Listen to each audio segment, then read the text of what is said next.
then in Punjab, now in Haryana, without a doubt. But there is a dispute regarding the date and year of his birth.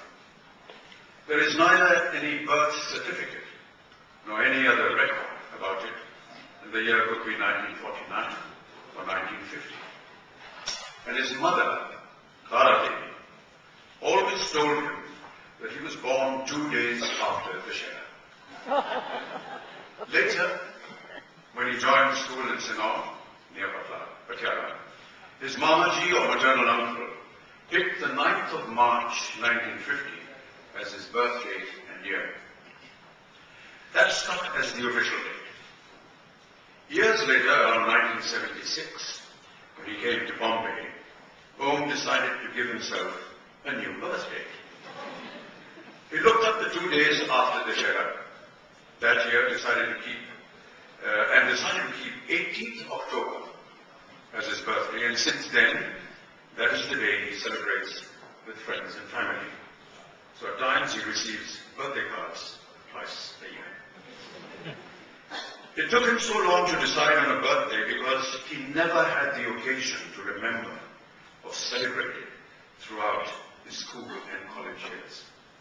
Apart from the fact that his mother made kheer 2 days after Dashera each year while she lived. No fancy parties or dinners, just a bowl of simple kheer made at home to celebrate the birth of one of India's finest actors. As many years later, his friend and colleague, actor Nasiruddin Shah, was to remark, Om was born with a wooden spoon in his mouth. Even when as young as 5, Om used to collect coal from the railway tracks and bring it home to be used as fuel. Once, Om and his friend found an egg. Om had never seen one, but his friend explained that it was something edible. His mother would not let him enter the house with it, but gave them an empty oil tin can and some wood. The boys lit a fire, boiled the egg in the tin can, and then ate it with great relish. It was perhaps the first time Om had tasted any kind of non-vegetarian food. The next chapter is called Bombay 1976. Om's first assignment in Bombay was an ad film directed by Govind Lani for a packaging firm. He got the assignment through Nasir, who was also in the film. They both acted as factory workers, and Om got 800 rupees. They shot the film somewhere near Mahalakshmi studio, and Om remembers his first fancy meal, a lunch out with Govind and Nasir at Shamiana restaurant, now Viva Bastion, near Bali. Not much happened for Om in those initial days. He survived on the odd job of a voiceover or a stray role here and there. In 1977, he acted in Godhuli, which was co-directed by V.V. Karant and Shri Girish Karnad. Another film he did during this time was Shayad, which got him his first fan. He distinctly remembers the fruit seller next to Lucky Restaurant in Bandra, who told him, "Aapne bahut acha kaam kiya." Meanwhile, he decided to get himself a steady job that would at least ensure his monthly rent. His teacher from the FDI, Roshan Taneja, had opened an acting school in Bombay called Actors Studio a few years earlier.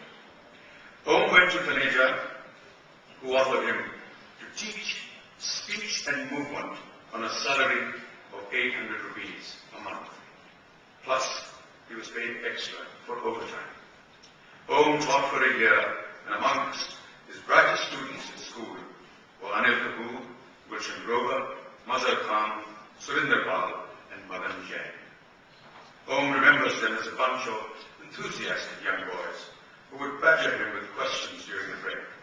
They often treated him to tea and snacks, and even walked him to the bus stop in June. They were the best batch that Taneja produced, and according to Om, they all made it in films. Of all my teachers from school and college, Om Puri was the most vulnerable, innocent, and childlike. As a teacher, he He wanted to give so much that once. The best thing that happened to Om in terms of a career boost was East is East. Later the next year, when Om called up from Cannes saying that the standing ovation after the screening seemed never-ending, we realized the enormity of its success. Many other films followed, including popular television films like White Teeth, based on Zadie Smith's novel, Second Generation, and Canterbury Tales. These telefilms for the BBC and Channel 4 were also responsible for making Om a household face in the United Kingdom, where he worked for the next 8 years or so. Being away in England for the major part of the year, filmmakers in India assumed he had settled there. And people in England wondered why he had to go back to Bombay every time. Don't you live in London? They would ask, surprised. The director of 2 of his British films, Brothers in Trouble and My Son the Fanatic, Uday Prasad said of him, he has a huge presence on the screen. The camera just loves him. If you are sitting with Om Puri, you better be good, else nobody will be looking at the other guy. And there's no one better than me to say that right now. Om is the very best known Indian actor in Britain of his time apart from Shilpa Shetty. Personally, I would liken him to Gene Hackman. Earlier on, Mike Nichols had also said about Om, he was brilliant in Wolf and made many things believable through the powerful presence and with a special kind of detail that is unmatched by any actor I know. Before Om, Kabir Bedi and Saeed Jaffrey had tried their luck in English films, but they couldn't really make their mark due to the colonial attitudes that were still prevalent at the time. After City of Joy, Om got himself accepted by one of UK's top screen agents, Jeremy Conway, who has been quietly advising Om regarding his projects in the West for more than a decade. More than anything else, Om was never under the illusion that after a lead role in an American film, he was the next big import from India for Hollywood. The first thing I told Jeremy was, I may call you once in a while, but mainly to say hello or to wish you a happy new year.